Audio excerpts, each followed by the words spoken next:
pero no tengo permisos.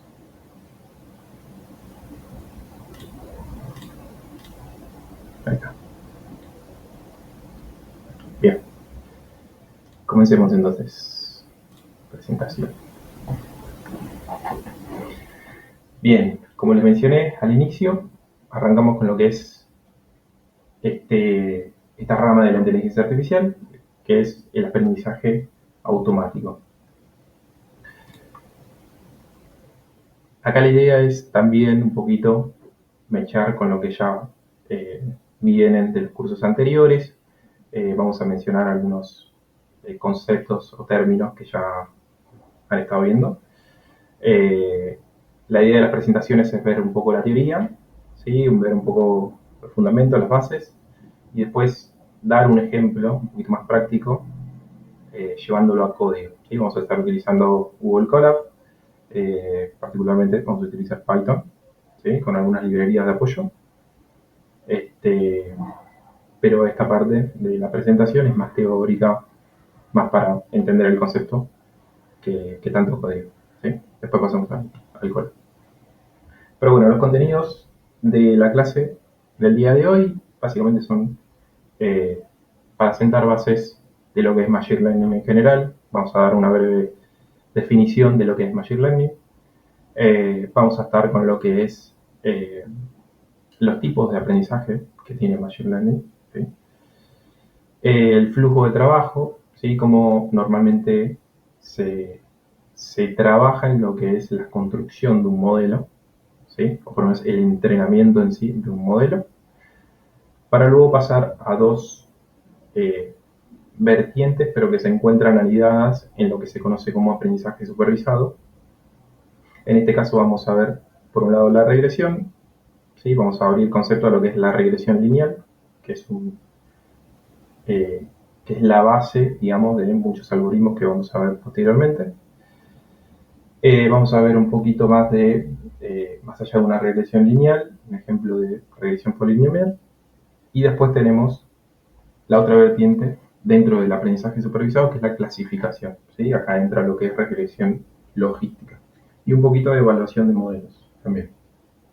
¿Sí? La idea es entender que se lleven qué es un modelo, cómo entrenar un modelo y para qué se utilizan en cada caso particular. ¿Sí? Tenemos diferentes algoritmos que pertenecen todos a un, en este caso, un subconjunto de lo que es el aprendizaje automático, y la idea es, bueno, para qué casos aplico uno, para qué casos aplico otro, de qué me sirve uno u otro, ¿sí? Así que la idea de la clase de hoy es esa. ¿Bien? A ver si esto utilizando o no. No me quedo ahí. Bien. Arranquemos con el concepto. Machine Learning, ¿sí? Seguramente lo habrán escuchado hablar, mencionar dentro de lo que es el universo de la IA. La IA ocupa, creo que hoy en día, un montón de capas y subcapas se encuentran anidadas y por ahí los conceptos suelen volverse un poquito un lío en lo que son tanto modelos como algoritmos, como técnicas, métricas. Entonces a veces uno se pierde entre tanto concepto, entre tanta definición que hay y no sabe bien dónde encajar qué cosa, ¿no? Incluso hoy en día hay debate entre qué cosas van en un grupo y qué otras cosas entran dentro de su grupo, o aparece un grupo nuevo. Eh, pero bueno, todo representa dentro del mismo universo que es la inteligencia artificial. ¿Bien? Concretamente, lo que es Machine Learning es un subcampo de la inteligencia artificial que básicamente permite encontrar patrones, como bien dice ahí, y tomar decisiones a partir de la experiencia. ¿Sí? La experiencia lo vamos a denominar como, o lo vamos a allá tomarlo como lo que son los datos. ¿Sí? Sin los datos van a ver que es la parte fundamental de todo. Sin los datos no tenemos modelos, sin modelos no podemos eh, atacar cierto objetivo que quisiéramos eh, alcanzar, por decirlo de algún modo. Entonces, a partir de estos datos, uno, sin ser explícitamente programados, podemos utilizarlos para modelar modelos, ¿sí? Modelos matemáticos, modelos estadísticos, y justamente en base a esa experiencia que vaya mejorando, ¿no? Con tal de conseguir un cierto objetivo. Bien, hay un ejemplo clásico, ¿no? De clasificación de eh, correos spam, ¿no? O explicar cierto filtro de spam. Cuáles correos son spam, cuáles no son spam. Entonces, para entender que un modelo, o mismo que el modelo entienda cómo clasificar cierto correo, tiene que basarse en los datos. Y esos datos eh, son la acumulación de un montón de correos que fueron clasificados como spam y no spam, por ejemplo, ¿no? Entonces, con esos ejemplos previos se entrena un modelo y el modelo aprende de esas características para luego predecir algo. ¿Bien? Y acá yo les dejé una imagen medio GIF con diferentes capas. Fíjense que la inteligencia artificial abarca ciertas terminologías, ¿sí?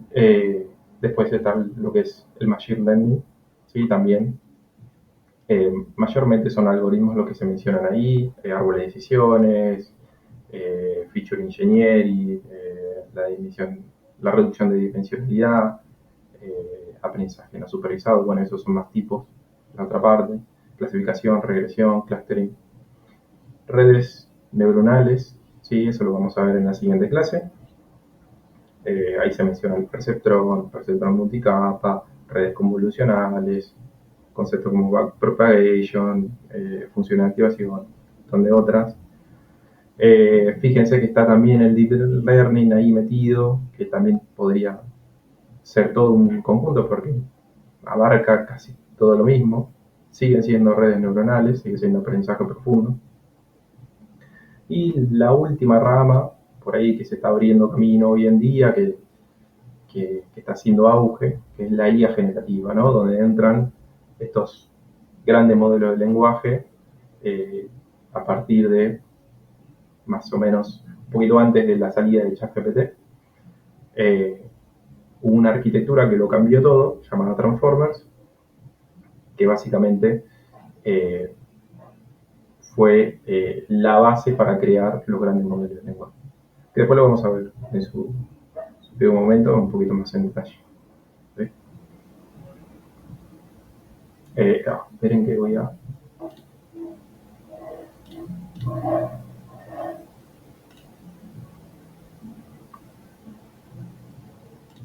Bueno, no puedo ver el chat, pero creo que si muevo esto para acá. Mejor darle...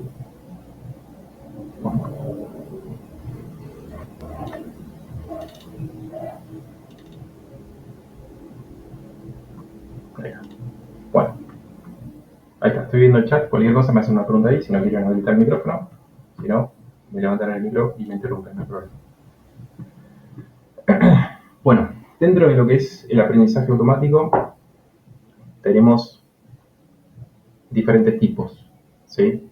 Estos tipos simplemente abarcan una cantidad de algoritmos que son los que se toman para decir, bueno, estoy aplicando tal tipo de aprendizaje, estoy aplicando tal otro. Acá hay tres, vamos a ver uno más después, como modo de ejemplo, pero a grandes rasgos son estos tres tipos. Tenemos por un lado el aprendizaje supervisado, ¿sí? Básicamente es entrenar con datos etiquetados. ¿Qué quiere decir? Con datos que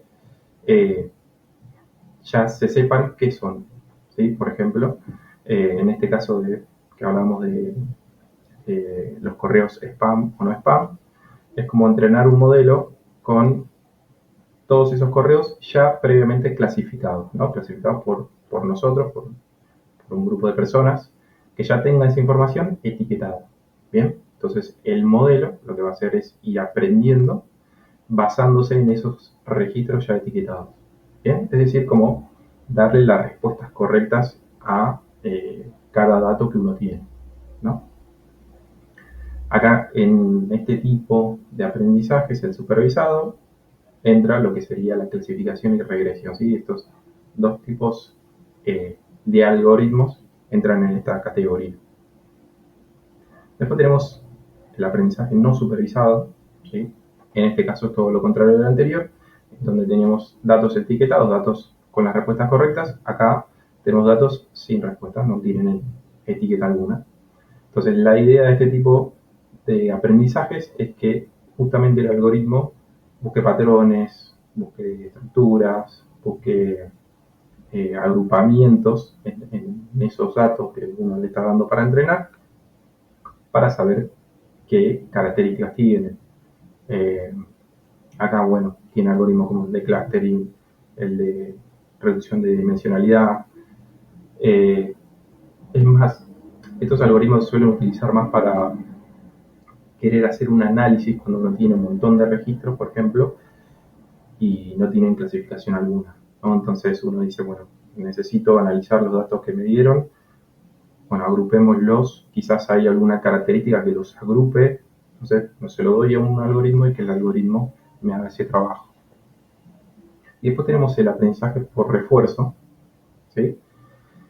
Que difiere un poco de los dos anteriores, y en este caso el aprendizaje por refuerzo se basa en prueba y error, ¿sí? Es constantemente probar y que el propio algoritmo se equivoque. Bien, obviamente los datos que uno le da al algoritmo tiene que tener la ruta correcta o la ruta del error si es que se equivocó. Justamente porque se le da, como dice ahí, mediante feedback, lo que se conoce como recompensa si es que acertó o castigo en el caso de que se haya equivocado, ¿no? Todo esto también aprende de lo que es un entorno, ¿sí? Esto, para que se den una idea, quizás en la robótica es donde más se ve esto, o en los videojuegos, eh, en donde constantemente el algoritmo prueba un camino, se equivoca, tiene un determinado castigo, entonces tiene que volver pasos anteriores, eh, puede ser que siga los mismos pasos y después cambiar de ruta y decir, bueno, pruebo por acá, se equivoca, entonces constantemente va haciendo prueba y error hasta encontrar el camino correcto y así va aprendiendo sobre cada iteración que va haciendo. Bueno, acá tienen dos algoritmos que por ahí son bastante conocidos, uno es Q-Learning y el otro es ANSA. Son algoritmos por refuerzo. Quizás este tipo de aprendizajes es uno de los más costosos por ahí, más que nada por el tipo de hardware y por los datos que uno tiene que disponer. Eh, Aún así, si hablamos de costos, todo algoritmo de Machine Learning que uno intente escalar siempre tiene un costo energético, un costo de, de costo de precio, de hardware, de equipo que uno necesita para poder entrenar modelo y, y después llevarlo a, no sé, disponibilizarlo, ¿no? También. Después vamos a ver los algoritmos, los LLMs, ¿sí? Que son los últimos por ahí que están más en auge y cómo influye también en el hardware, ¿no? O en el consumo energético.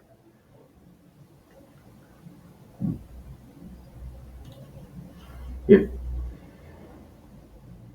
acá tenemos otro cuadrito que representa un poquito los aprendizajes, los tipos, ¿sí? Nosotros en este caso tenemos, como bien mencionábamos, aprendizaje supervisado, no supervisado y por refuerzo. Y acá se suma un cuarto más, en este caso que es un semi supervisado, en donde se hace una combinación de el supervisado y el no supervisado. Es decir, se entrena un modelo con cierta parte del conjunto de datos etiquetados y con otro conjunto de datos no etiquetados. Entonces uno tiene un híbrido de lo que serían los otros dos métodos para poder entrenar un modelo. También lo van a escuchar hablar por ahí o también en lo que es la clasificación cuando tienen este tipo de aprendizaje.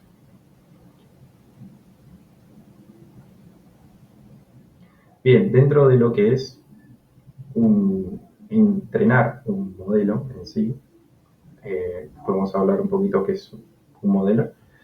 Pero básicamente un modelo es intentar tomar una expresión matemática que nos ayude a terminar de obtener una resultante que pueda predecir algo en base a los datos que nosotros tenemos. ¿Bien? Pero en los datos hay cierto ciclo de vida que se repite, ¿sí? Son iteraciones que uno va haciendo en este camino al entrenamiento o al tener un modelo disponible para utilizar, que básicamente se basa en estas iteraciones. La primera es la recolección de datos.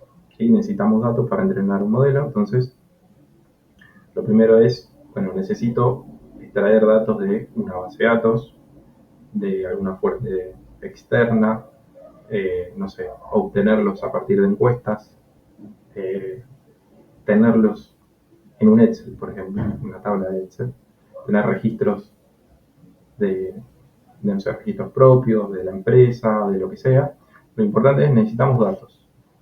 Una vez que tenemos una cierta cantidad, viene lo que se conoce como preprocesamiento de datos. Esto seguramente algo ya han visto en el curso anterior, pero básicamente es la siguiente etapa que uno hace, que es el tratamiento de esos datos, ¿no? Uno, bueno, los tengo, pero quizás hay algunos que tengo que corregir, quizás no están en su formato correcto, hay valores faltantes, necesito analizarlos adecuadamente, necesito tener una porción de esos datos, no todos, entonces necesito de alguna manera eh, hacer este trabajo previo al entrenamiento. Normalmente consta de lo que se conoce como limpiar o transformar los datos eh, para luego hacer o un análisis más profundo o ya derivarlo a un entrenamiento. Bien, el siguiente paso, que quizás también lo hayan escuchado hablar, es el análisis exploratorio de datos, ¿sí? O el famoso EDA, que también el EDA cubre los otros dos pasos. Y básicamente es entender las características o la estructura que tengan esos datos. ¿Sí? ¿Con qué me estoy topando yo con esos datos? Estoy trabajando con texto, estoy trabajando con videos, estoy trabajando con imágenes, estoy trabajando con datos estructurados, no estructurados, los tengo que estructurar. No sé, entender la característica, saber también qué objetivo yo pretendo con esos datos. ¿Sí? Quiero predecir valores continuos, quiero eh, hacer una clasificación binaria, lo que sea. Necesito analizar esos datos previo a entrenar, ¿no? Bueno, el siguiente es el modelado. El modelado y también tendría que, creo que me falta un paso. Sí, acá me falta un paso. Perdón. Me falta un paso de poner entrenar el modelo, pero bueno, entraría en este cuarto paso de modelado. Básicamente consta en seleccionar un modelo que se va a basar en un algoritmo que sea apropiado a mis datos, ¿no? Eh, Vuelvo a repetir, yo estoy trabajando con datos y quiero predecir un valor. Quizás esos datos tengan una relación y esa relación tiene un comportamiento lineal, entonces me conviene quizás utilizar un algoritmo de regresión lineal.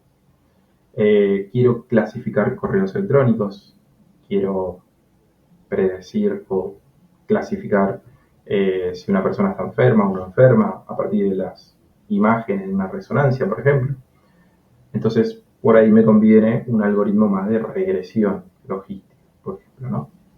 Entonces, en base al objetivo que yo quiero lograr y a los datos que tengo, voy a definir un modelo. Y a partir de ese modelo yo arranco a entrenar.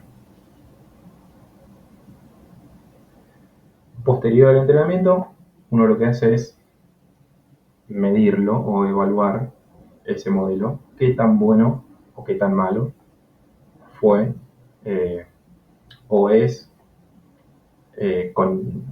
con métricas, ¿no? Es decir, yo necesito saber cómo se comporta mi modelo, ¿sí? Dándole, no sé, nuevos datos que nunca haya visto. Y necesito saber si clasifica bien o mal, ¿sí? Si predijo bien o mal. Entonces, lo que se suele utilizar son métricas para evaluar el modelo. A partir de los resultados de esas métricas, uno dice, bueno, en este punto necesitamos hacer un ajuste en los datos, quizás hay algo que nos faltó hacer, o quizás hacer un nuevo análisis y ver bien qué es lo que está fallando. O también puede pasar que elegimos mal un modelo y necesitamos utilizar otro modelo que se ajuste mejor a nuestro problema, entonces también iteramos sobre los pasos anteriores. Si en ese momento sale todo bien, si estamos satisfechos con la evaluación de nuestro modelo y resuelve el problema que nosotros tenemos, pasamos a una sexta etapa, que es la implementación y monitoreo, ¿no? O sea, una vez que entrenamos y evaluamos lo que sería el desarrollo y ya disponibilizar quizás ese modelo eh, que ya, como bien dice ahí, cumple ya las expectativas de nuestro problema y quizás puede ser implementado en una interna producción, no sé, hostearlo en algún lado, en alguna nube, darle un monitoreo, mantenerlo, que escale. Nada, sería como el camino a la producción de ese modelo para que luego se utilice, ¿no?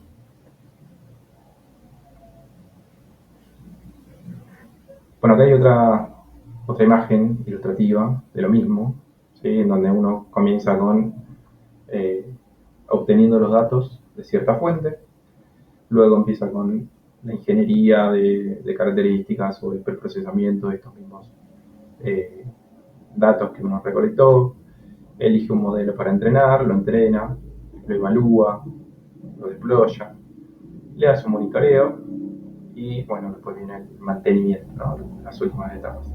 Pero en la práctica habitualmente, quizás hasta el desarrollo un poquito antes, sobre todo en la práctica que suele ser más de investigación, eh, se evalúa un modelo y uno ya tiene una investigación para presentar incluso. No hace falta que esté implementado en alguna nube. Pero bueno, depende de cada uno y el objetivo que quiera alcanzar.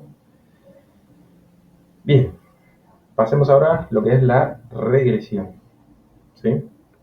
Dentro de lo que es el subconjunto del aprendizaje automático, ahora nos adentramos en el subconjunto del aprendizaje supervisado, ¿sí? Vamos a ir por esa rama, vamos a ver regresión y clasificación. Y el primer algoritmo que vamos a estar viendo es el de regresión lineal, ¿sí? Van a ver que es bastante sencillo de entender. Este algoritmo, a pesar de que sea sencillo, es la base de muchos otros algoritmos mucho más complejos. Así que está bueno por un lado entenderlo, saber de dónde viene. Como bien dice ahí, bueno, la regresión lineal es una de las técnicas del aprendizaje automático más sencillas. Básicamente consiste en predecir el valor de una variable dependiente en función de una o varias variables independientes. Bien. Y este modelo se modela justamente con lo que es una función lineal, ¿sí? Fíjense que la tenemos acá. Explica cada una de sus partes, solamente recordarán, donde i es la variable dependiente, ¿sí? En este caso, el parámetro a vendría a ser la pendiente de la recta. Luego tenemos la variable x, que es la variable independiente. Y después tenemos la sumatoria de más b, que en este caso es la intersección o el origen, ¿no? En este caso es el modelo más sencillo, tiene una sola variable independiente, pero como dije acá, puede tener más de una, varias variables independientes. Es decir, acá en esta sumatoria puede haber un x1, x2, x3, x sub n. ¿Sí? Entonces, trabajar con un algoritmo de regresión lineal equivale a modelar esta recta. ¿Sí?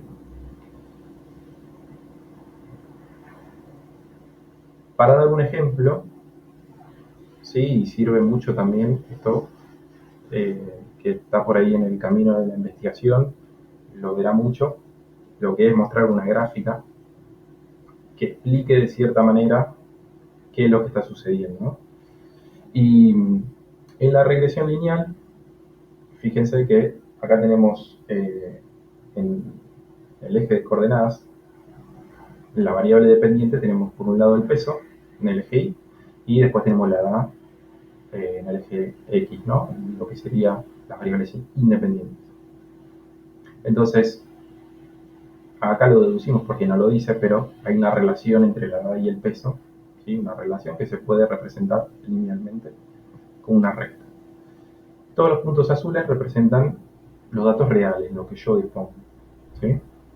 Y la línea, en este caso anaranjada, amarilla, representa un modelo de regresión lineal, ¿sí? Justamente esta línea lo que intenta hacer. Ok, Iván, no hay problema, la clase está siendo grabada, así que vayan más. Nos vemos la próxima. Bien. La línea anaranjada lo que intenta representar es un modelo, ¿sí? Básicamente esta línea representa una serie de puntos continuos que es lo que está prediciendo un modelo que fue entrenado con estos datos. ¿Bien? Y todos los puntos son los puntos reales, ¿sí? Entonces hacemos dos diferencias. Los puntos azules es lo real, la línea recta es lo que predijo el modelo. ¿Ok? Conceptualmente la idea es que esa línea se ajuste lo máximo posible a todos esos puntos, ¿no? Y lo podemos ver, por ejemplo, con una gráfica 2D. También cabe aclarar que si tenemos más de una variable independiente, más de una x, x1, x2, x3, estamos aumentando la dimensionalidad de lo que yo estoy representando. Bien, en este caso yo tengo dos dimensiones, un eje y un eje x, pero si agrego una tercera variable, tendría que modelarlo en 3D. Si agrego una cuarta, tendría que modelarlo en 4D. Y ya por ahí graficarlo es muy complejo, ¿sí? Sobre todo cuando uno trabaja con, no sé, por ejemplo, regresión lineal múltiple, ¿no? Ya ahí sí, el análisis uno lo tiene que hacer sobre la evaluación que está haciendo sobre ese modelo, porque graficarlo se hace cada vez imposible a medida que va aumentando la dimensión. ¿Bien?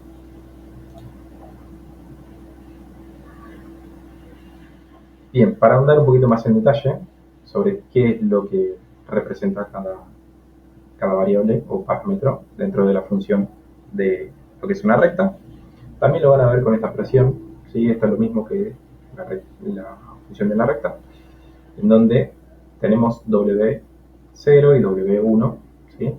También se le suele decir parámetros. Bien, para recordar, X es la variable independiente, son los datos, ¿sí? Los datos de entrada, las características también se les suele llamar, o features de entrada, y Y es la variable dependiente, ¿sí? Es el valor que nosotros buscamos predecir, o que eh, vamos a entrenar un modelo para que prediga lo mejor posible ese valor. Bien. W0 y W1, bueno, se le suele denominar parámetros, ¿sí?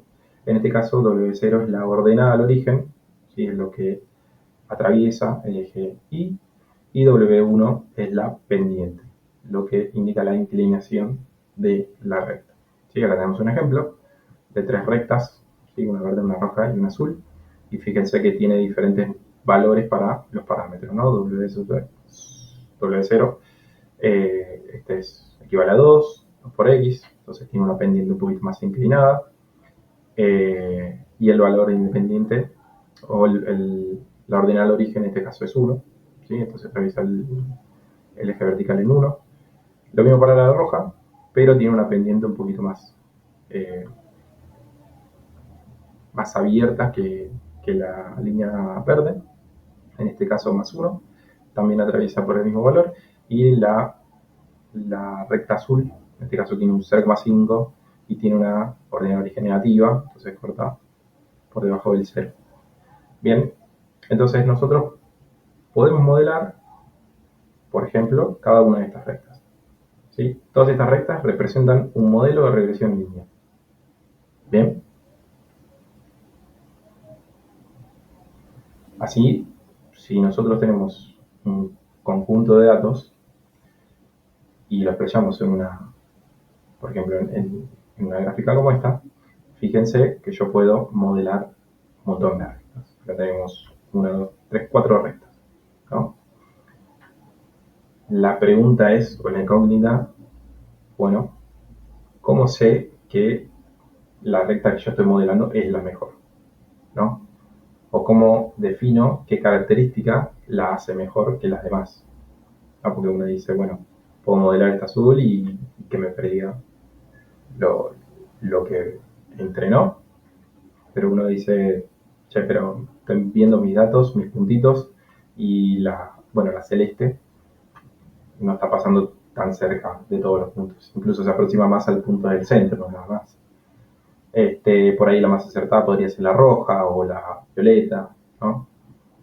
Pero es difícil definir uno si lo quiere hacer de manera manual.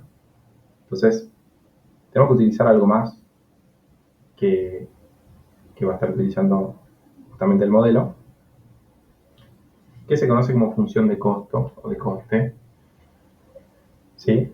MSE vendría a ser la abreviatura, ahora lo vamos a ver en su expresión matemática, pero la idea es, bueno, yo tengo los datos, se representan todos como variables independientes en el eje X, y tengo una relación lineal entre todos esos datos independientes y esta variable dependiente, ¿no? Entonces, surgen cuestiones como cómo podemos dar con la expresión correcta de la recta y cómo podemos hacer que esa recta pase por todos los pares posibles que yo dispongo como datos, ¿no? Que tenemos registrado.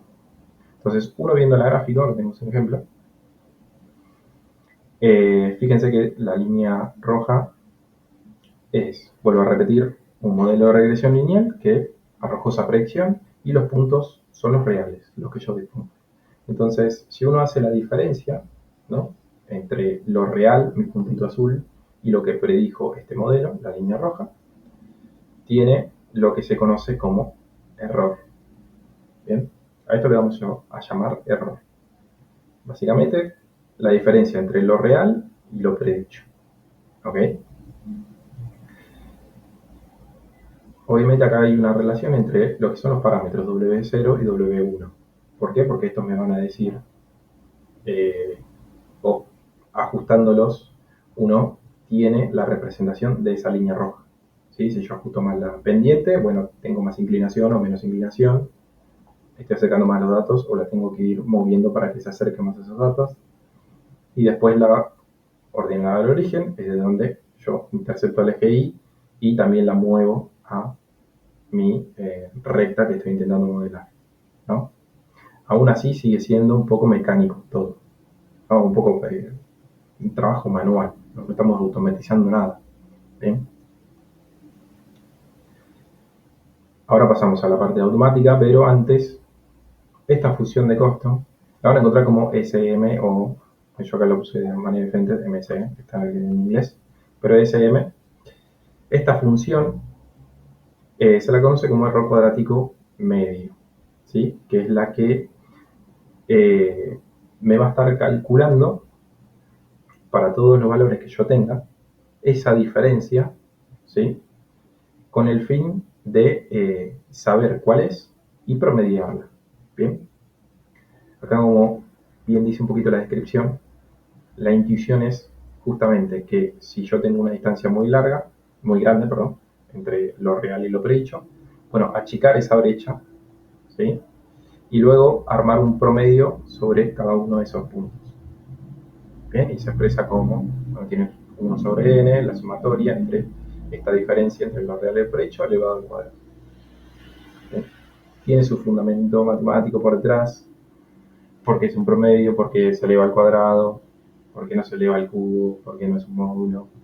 Eh, hay algunos videitos de referencia que yo dejo, pero a grandes rasgos es para justamente esto de castigar y no estar evaluando un valor negativo, ¿no? Eh, pero bueno, hay un fundamento matemático por atrás que por ahí no quiero andar porque si no la clase se nos va a extender muchísimo. Pero de todos modos tienen las referencias. Entonces la duda acá, digo, bueno, tengo el error de cada punto. Perfecto. Todavía no seleccioné mi mejor recta, ¿no? Y uno dice, bueno, la mejor recta será la que tenga el menor error posible. Pero ¿cómo voy calculando el error automáticamente? Entonces necesitamos una pieza más para eso, que justamente se llama el descenso del gradiente. ¿Sí? Vendría a ser el motor, ¿bien?, de mi algoritmo, el que me ayuda a encontrar esos errores mínimos o ajustarlos para encontrar esa recta lo más, lo más acertada posible, ¿sí? Para que ese modelo sea lo más acertado o ajustado a mis datos. ¿Bien? Entonces, el descenso de gradiente es otro algoritmo más que lo va a estar utilizando, tanto la regresión lineal eh, como otros algoritmos que vamos a ver más adelante. Pero básicamente este representa el método que nos va a permitir encontrar esos parámetros W sub 0 y W sub 1, cuya función de error sea lo más convexa posible. ¿Sí? Convexa quiere decir que en este caso se está aproximando eh, al mínimo posible del error. Bien, por decirlo de algún modo. Básicamente este algoritmo es iterativo y es de optimización, justamente, porque lo que está haciendo es buscar un bit. Bien, acá algunos detalles más, unas características sobre este algoritmo en sí. El gradiente es una función. El gradiente de una función es un concepto fundamental más de lo que es el cálculo vectorial. Este vector apunta en la dirección de mayor incremento de la función y su magnitud representa la velocidad de ese incremento. Después lo vamos a ver más en detalle, porque la clase que viene vamos a arrancar con esto y con hiperparámetros y con tasa de aprendizaje. Justo puedo mecharlo bien con lo que viene después, que es redes neuronales, y ahí vamos a tocar mucho de esos parámetros, entonces lo vamos a profundizar un poquito más. Pero básicamente el descenso del gradiente es como pararse en un punto aleatorio. Imagínense que ustedes son ese punto y están posicionados en una altura determinada, ¿sí? Por ejemplo en una montaña, y necesitan ir a la superficie, ¿sí? A lo más bajo posible, ¿no? Entonces esa representación de ir a lo más bajo posible vendría a ser como minimizar el error. Bien, entonces el algoritmo lo que hace es indicarte en qué dirección uno tiene que caminar para alcanzar esa superficie. Bien, eso es lo que hace este algoritmo y lo va siguiendo o se va iterando constantemente a medida que uno entrena el modelo en sí. Bien, pero vuelvo a repetir, la clase que viene lo profundizamos. Bien, acá un pequeño ejemplo de lo que es, ejemplo en código en Python, y es una librería que se llama scikit-learn. Seguramente lo han escuchado hablar, y si no, bueno, les comento brevemente, es una librería muy utilizada en lo que es poder implementar un modelo, tanto de Machine Learning como de Deep Learning, eh, y es muy utilizada en lo que es el ámbito académico también, investigativo. Es bastante eh, útil, es bastante simple, tiene, bueno, como dicen, una interfaz simple. Uno entrena utilizando un método fit-predict, por ejemplo. Eh, Está optimizada, es decir, las librerías como esta vienen de apoyo para lo que es el trabajo más duro, el trabajo matemático, el laburar también con el hardware, con el equipo, y a nosotros nos deja un poquito más de libertad para quizás priorizar lo que es el análisis de los datos o otros tratamientos con los datos y dejarle el trabajo más duro a estas librerías. Algo que no dije, que no mencioné, me olvidé. Normalmente, cuando uno entrena un modelo de Machine Learning, eh, lo que se demora más en ese ciclo de vida que vimos es en el trabajo con los datos. Más o menos un estimativo se suele decir que el 80% del trabajo es el tratamiento de los datos y trabajar con esos datos, limpiarlos, preprocesarlos, analizarlos que después el entrenamiento del modelo en sí, porque este tipo de librerías te facilitan ese trabajo. Entonces, nada, es una característica que quería mencionar. Pero bueno, tienen un ejemplo, fíjense que es bastante sencillo. Uno, teniendo en su entorno instalada también de la librería, lo que hace es importarla. Esto es código en Python, seguramente ellos han trabajado en Python. Una instancia, un modelo. Fíjense que el objeto que está instanciando, la clase, linear regression, ya directamente dice, expresa lo que es, en este caso, modelo de regresión lineal, la instancia, lo entrena, ¿sí? Pasándole como parámetros los valores de X, lo que dimos, las features, las entradas, y el valor verdadero, el real, lo que queremos predecir, la Y. Y después, una vez entrenado ese modelo con el método fit, lo que hace es predecir, ¿no? Con el modelo predict sobre una nueva característica, una nueva característica de entrada.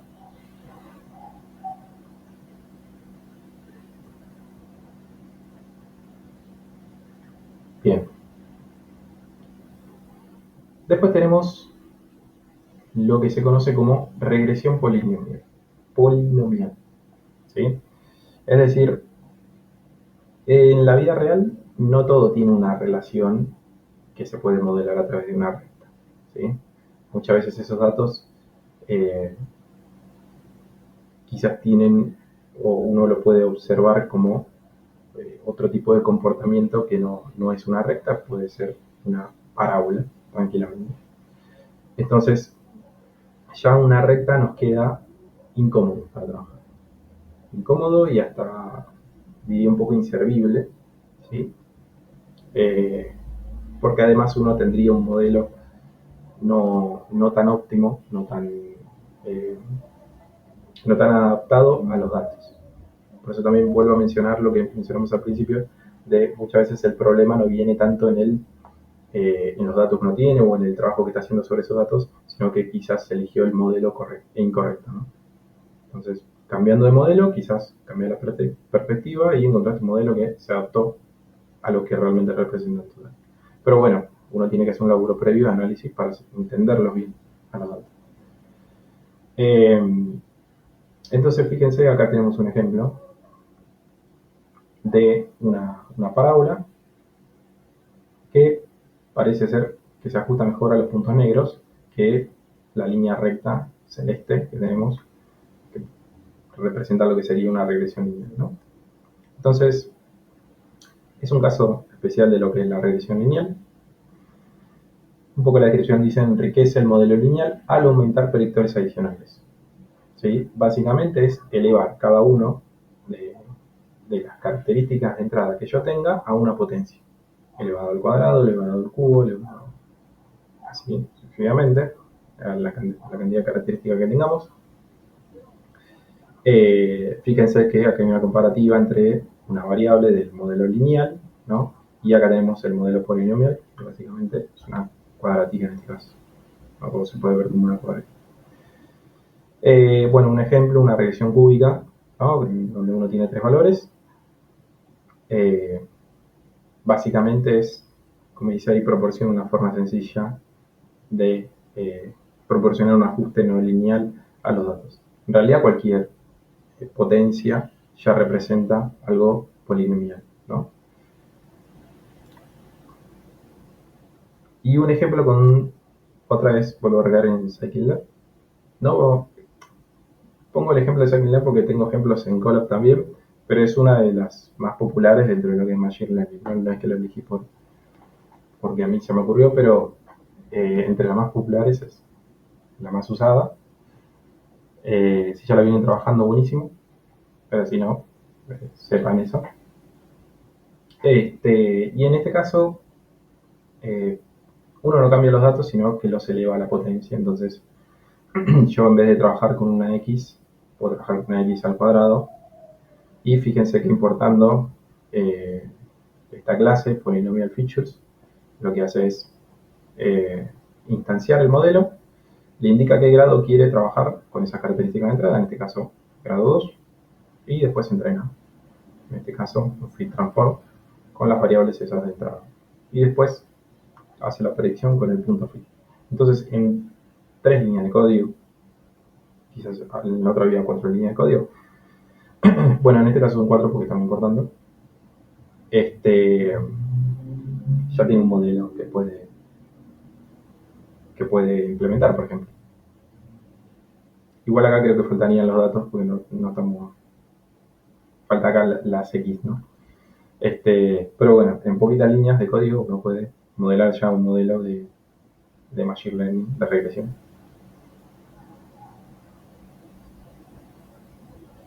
Bien, pasemos ahora a lo que es el aprendizaje supervisado, pero la otra parte que son los algoritmos de clasificación. ¿Sí?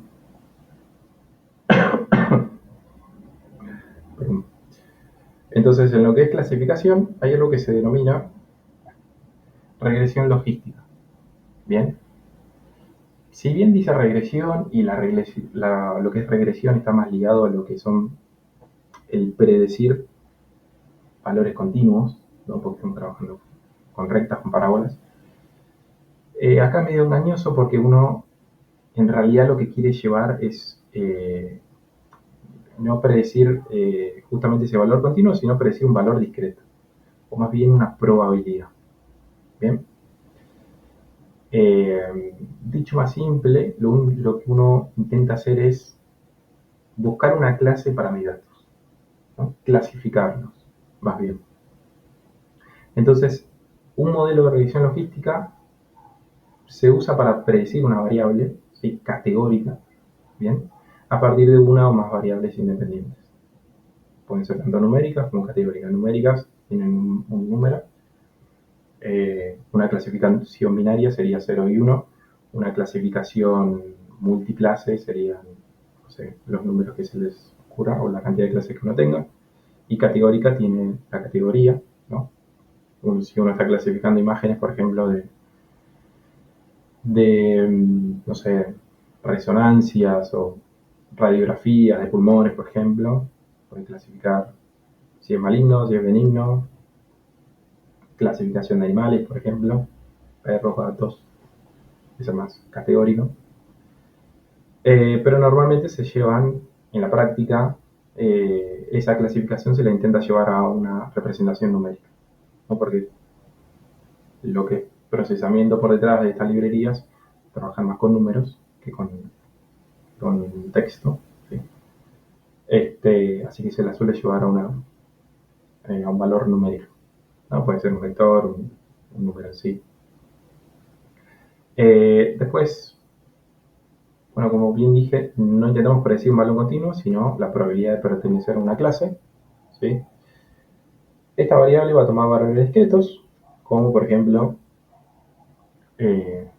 sí, no, en este caso siendo una clasificación un poco más binaria, si no, verdadero, falso, aprobado, reprobado. El ejemplo de los correos es spam, no es spam. El ejemplo médico, si es un tumor maligno o si es benigno, ¿no? Lo que se intenta acá es, nuevamente, clasificar algo, ¿no? O predecir una clasificación. Y fíjense que acá tenemos una gráfica que representa un poquito la diferencia con la regresión lineal, ¿sí? Con la base del modelo anterior. La regresión lineal, como bien dice, ayuda a predecir una variable numérica continua, no acotada, pero no es una variable dicotómica. Dicotómica está ligado a lo que es la variable discreta. Fíjense que en la primera gráfica tenemos una recta que sí se asemeja o pasa muy cercano a todos los puntos de los datos que yo tengo, pero cuando hacemos una clasificación, por ejemplo, binaria, 0 o 1, ya la recta, nuevamente como en la regresión polinómica, nos queda también un poco incómodo, ¿sí? Y ya no se asemeja tanto a lo que yo quiero hacer, si quiero hacer una clasificación. Bien. E incluso yo puedo trabajar entre valores menos infinito más infinito, ese rango, pero en una clasificación yo acoto el rango entre 0 y 1, ¿no? Y digo, o es 0 o es 1, no digo es 0,5 o 0,6 o 0,7. Si esos valores son más que mi rango, bueno, se termina definiendo lo que es un umbral, que ahora lo vamos a ver, que lo lleva a una clasificación. O te lo clasifican 0 o te lo clasifican 1. ¿Sí? Si está más próximo a un rango que otro. Y después, por acá dice lo que es la regresión logística. La variable estimada puede ser menor que 0 o mayor que 1.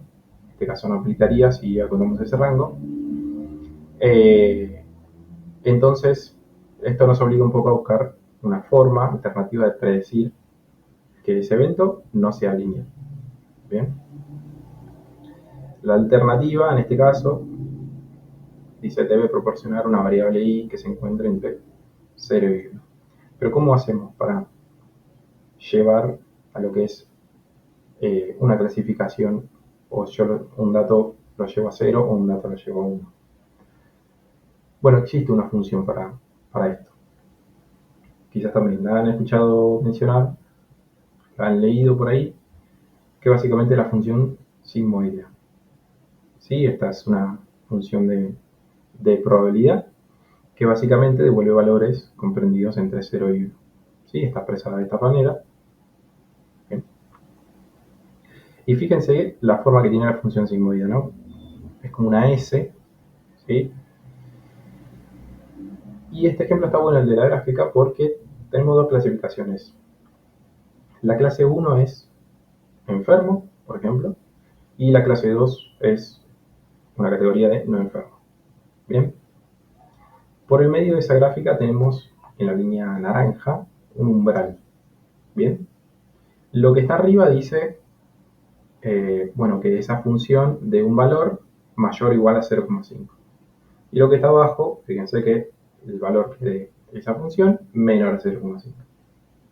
¿Qué quiere decir esto? Que justamente todos los valores comprendidos, si dan menores a 0,5, van a entrar en la categoría de clase 2, no enfermo. Ahora, si el valor que arroja esa función es mayor o igual a 0,5, bien, entran en la otra categoría, en la clase 1, enfermo. ¿Cómo se da esta distinción? Bueno, porque yo defino ese umbral. Tengo esa línea naranja ahí, en el medio de esa función. Esa es la que me delimita una clasificación u otra. ¿Bien?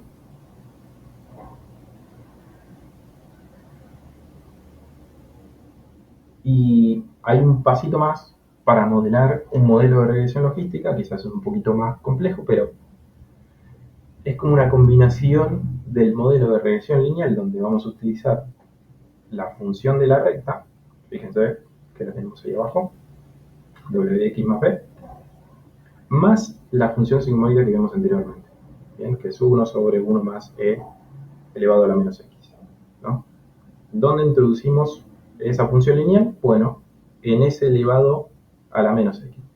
El x ocuparía el lugar de wx más b. Fíjense que el modelo de regresión logística tiene esa función matemática. Bien, reemplaza lo que está x por la función de regresión lineal.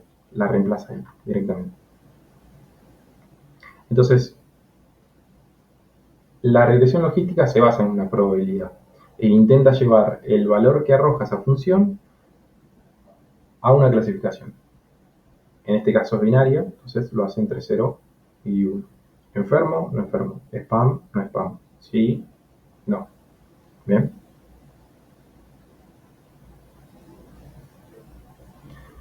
Bien, ¿y cómo entra en esa clasificación? Bueno, lo que se conoce como umbral. Bien, fíjense que ahí tenemos, también se lo conoce como threshold en inglés. Y este umbral es el que yo lo defino, por ejemplo, teniendo dos clases, normalmente se lo define como 0,5 si se le da ese valor inicial. Entonces, es un valor comprendido justo que corta en el medio a ambas clasificaciones, pero si yo puedo ir jugando con ese umbral, es por ese umbral que se da esa clasificación. Fíjense que después ese umbral también tiene o puede tener un condicionante que también tiene una definición ahí que tiene que ser mayor a el valor que arroja la función en base a, a lo que vimos como regresión lineal, ¿no? SWX más B. Pero fíjense que esa frontera de decisión, ese X, tiene un valor también, ¿sí? Que se define como que ser mayor a la relación entre menos B y el parámetro W. Bien, es una definición matemática, pero básicamente representa la línea naranja, la frontera de decisión. Tranquilamente esa frontera de decisión yo la puedo mover como quisiera, ¿sí? Porque es un valor parametrizable. Y fíjense que en esta tercera gráfica la tenemos de manera vertical, ¿sí? Entonces, esa verticalidad representa el x mayor a menos b sobre w. Bien, puede tener cualquier definición.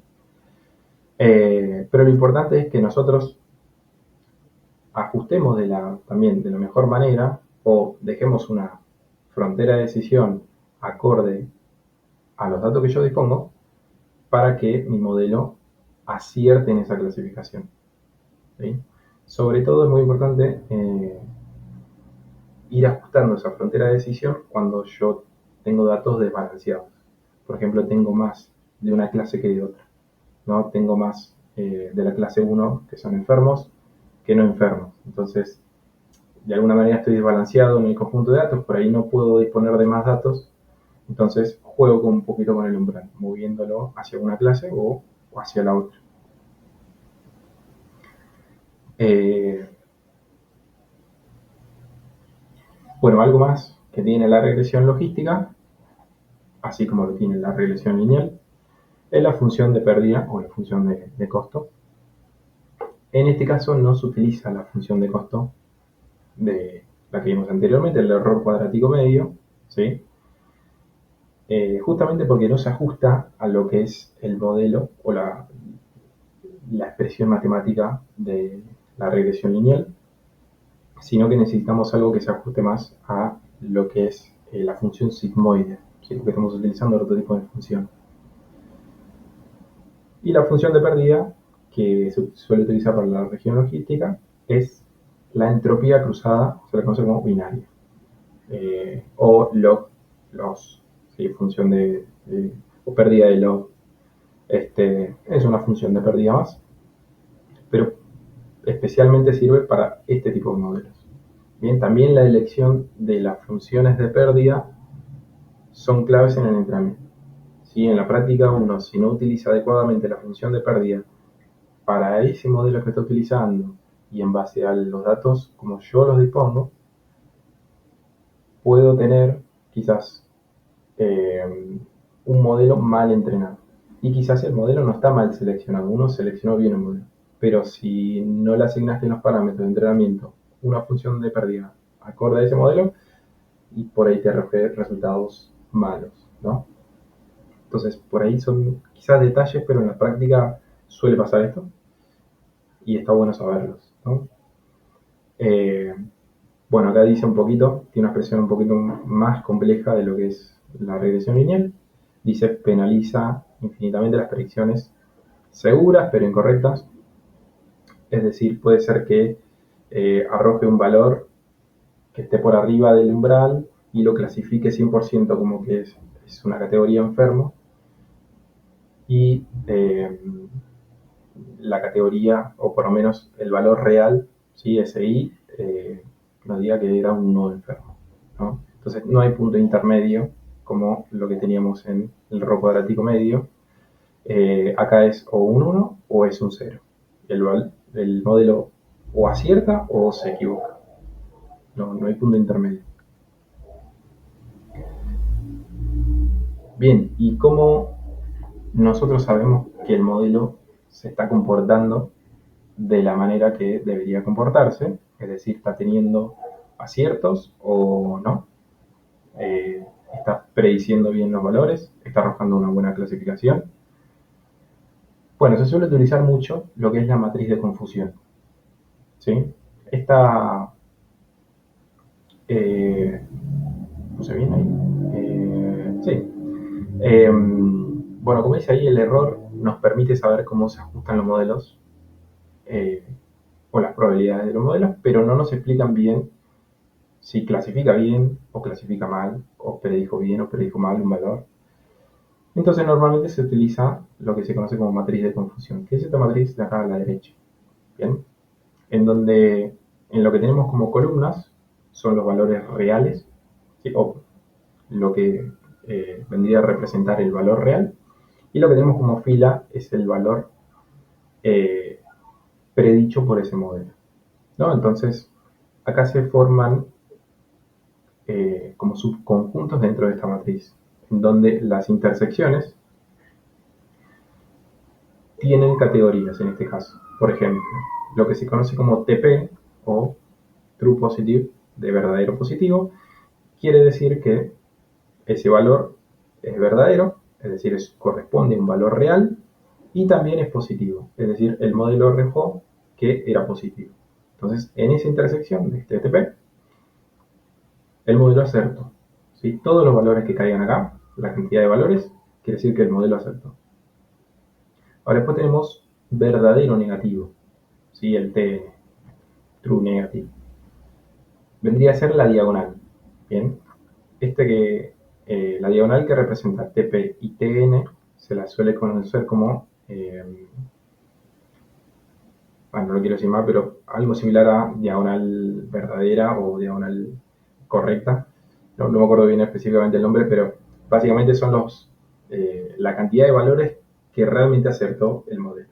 ¿Bien? Van a estar agrupados en TP y en TN, porque el valor también puede ser negativo y esté bien que el modelo lo haya clasificado como tal. Entonces, la diagonal principal es TP y TN. Las otras dos que empiezan con F, FP y FN, son las diagonales incorrectas, ¿sí? Lo que no acertó el modelo. Pueden ser FP representa falso positivo, ¿sí? También se le suele denominar como error de tipo 1. Y después tenemos FN falso negativo, que también se le suele denominar como error de tipo 2, que es justamente la diagonal contraria, ¿no? Entonces, en esa diagonal el modelo no acertó, o en esa diagonal van a estar alojados la cantidad de datos o la cantidad de ese conjunto que el modelo no acertó, tanto para los negativos como para los positivos. Y los clasificó al revés. Es una clasificación inversa a lo que realmente tuvo que haber hecho. Y acá tenemos ejemplos, fíjense, para una clasificación binaria y para una clasificación de más de una clase, multiclase. Bien. Lo que es la clasificación binaria, fíjense, este es un ejemplo de eh, una clasificación en dos categorías, benigno-maligno, creo que era de un dataset de un dataset médico de tumores, en donde fíjense que la diagonal principal es la que está en azul o celeste, ¿sí? Que esos son los valores que realmente acertó el modelo. Bien, donde se junta la columna con la fila con la etiqueta correspondiente, ambas benigno, ¿sí? En este caso, el color más azul representa más oscuridad, quiere decir que tiene más valores que acertó, 181, ¿no? Quiere decir que el modelo clasificó correctamente la categoría benigno en 181 muestras. ¿Bien? Y la diagonal, la que está abajo a la derecha, que dice maligno, quiere decir que el modelo clasificó correctamente con la etiqueta maligno a 93 muestras. ¿Bien? La diagonal contraria, que no es la principal, fíjense que clasificó mal a 7 muestras. Es decir, clasificó como maligno, porque abajo está la etiqueta predictora y en el eje Y está la etiqueta real. Clasificó mal poniendo como maligno a 7 muestras y eran de la otra clasificación, benigno. Y si vamos abajo a la izquierda, tenemos 4 clasificaciones mal hechas de benigno cuando en realidad eran malignos, ¿no? Entonces, así es un poquito como se lee la tabla. Siempre guíense de la diagonal principal, que son los colores. Si por algún motivo los colores están invertidos, es decir, están en la otra diagonal, quiere decir que el modelo no acertó absolutamente nada, ¿sí? Donde más fuerte está el color es donde más cantidad de casos arrojó en esa etiqueta. Si la ven más pintada la diagonal, la otra diagonal, quiere decir que no acertó para nada. En lo que es la clasificación multiclase, fíjense que tenemos más de dos clases. Este era un dataset de diferentes vehículos, automóviles, vehículos y cosas, porque también hay mascotas, animales. Pero bueno, eran un dataset bastante variado. Y fíjense que la diagonal principal no está del todo pintada, pero tiene algunos aciertos en cierta categoría. Pareciera ser que en lo que es el caballo, fíjense que en las intersecciones de donde dice horse, caballo, caballo, tanto columna y fila, tiene 48 aciertos. ¿Cómo sé que es un acierto? Bueno, porque justamente la etiqueta predictora condice con la etiqueta real, ¿sí? La true label y la predict label condicen en esa intersección. Y después, bueno, quizás cerró muchísimo más o no clasificó del todo bien en, valor bastante alto. 21 clasificó 21 registros como perro, dog, en lugar de gato, ¿sí? Entonces, así uno puede interpretar en las intersecciones si realmente está clasificando bien o está clasificando mal mi modelo. Por lo menos visto de esta manera, de lo que es la matriz. Bien, dentro de lo que es la matriz, hay otras métricas muy importantes que se suelen considerar, que son estas tres, que también se construyen a partir de la matriz de confusión que vimos anteriormente. ¿Sí? Es una combinación de relaciones y columnas con filas. Fíjense que la accuracy básicamente representa los aciertos totales sobre la cantidad de datos totales que yo dispongo, ¿no? Y se define como la sumatoria en TP más TN, ¿sí? La diagonal principal, lo que está en verde, sobre la sumatoria de los cuatro cuadrados que tenemos, ¿no? TP, FP, FN, TN. ¿Bien? Acá dice que es un poquito engañoso con datos desbalanceados. Sí, esto es así. Quizás suele arrojar una accuracy de valor muy alto, ¿sí? Arriba del 70-80%, es un buen accuracy. Pero quizás si uno tiene desbalanceada la categoría del dataset, puede ser que sea un resultado engañoso, ¿sí? Porque el modelo puede predecir bien eh, la cantidad de cierta categoría que yo tengo más, pero en la que tengo menos no la predice o no la clasificó correctamente. Pero como yo tengo menos cantidad, por ahí el accuracy en el valor después se dispara y es bastante alto y vos decís, bueno, mi modelo está bien, tiene un buen accuracy. Pero si yo tengo desbalanceadas las clasificaciones, suele suceder eso. Hay métodos para balancear, no sé si lo han visto en preprocesamiento, pero existen métodos para balancear categorías. Pero bueno, no debería ocurrir con un conjunto balanceado. Luego tenemos lo que se llama precisión, ¿sí? Que dice calidad de los positivos detectados, ¿sí? La precisión es algo de todo lo que acertó como correcto, de todo lo que acertó como positivo, ¿sí? Que pueden ser eh, menos de los que realmente existen, pero de todos los que acertó como positivo, ¿cuántos son realmente positivos? Esa sería el análisis o la interpretación, ¿sí? De todo lo que mi modelo dijo que era positivo, ¿cuántos de esos positivos son reales, ¿no? Porque puedo decir, bueno, detectó 20 positivos, pero reales eran 20 de esos 20, perdón, reales eran 5 de esos 20. Entonces, de ese conjunto pequeño, ¿cuánto detectó bien? A diferencia del radical, que también se le conoce como sensibilidad, ¿no? Dice cuántos unos reales fue capaz de encontrar el modelo. Y en este caso se utiliza todo el conjunto, pero de la parte real. De todos los reales que existen, ¿cuántos los clasificó bien? Entonces es un poquito más grande el conjunto que está tomando. Con esto voy que la precisión y el recal hay una relación media intrínseca entre estas dos métricas, porque muchas veces queremos que la precisión sea alta, pero que el recal o no nos importe o sea bajo, ¿sí? Es decir, hay en objetivos, por ejemplo, la clasificación de spam, que prefiero tener un modelo que tenga mayor precisión, es decir, clasifique como spam cierta cantidad de correos, y lo que no son spam, pero se les pasó, no pasa nada, no es una gravedad.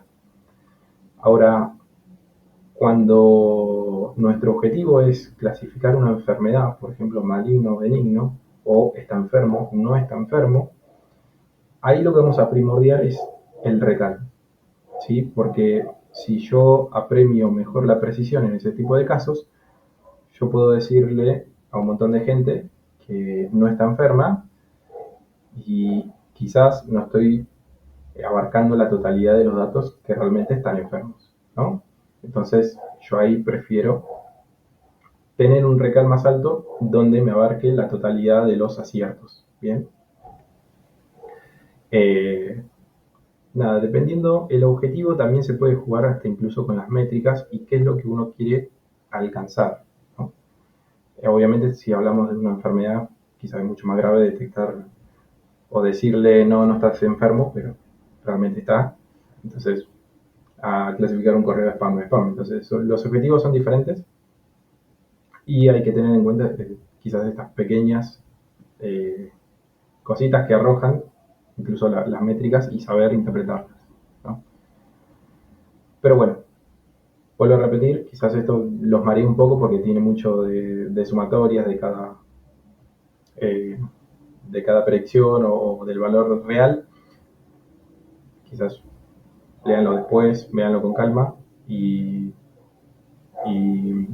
después analícenlo mejor. Pero bueno, nada, un pequeño resumen de lo que vimos y pasamos al color. Medio rapidito, son 8:30. Bien, cosas importantes. Regresión lineal, ¿sí? Para ver qué es la base de, de lo que es el aprendizaje automático, sobre todo lo que es la parte de aprendizaje supervisado, pero para muchos otros algoritmos también.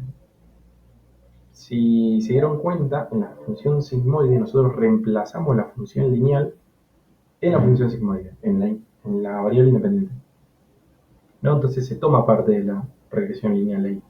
Después vamos a ver que también se toma en lo que son las redes neuronales, ¿sí?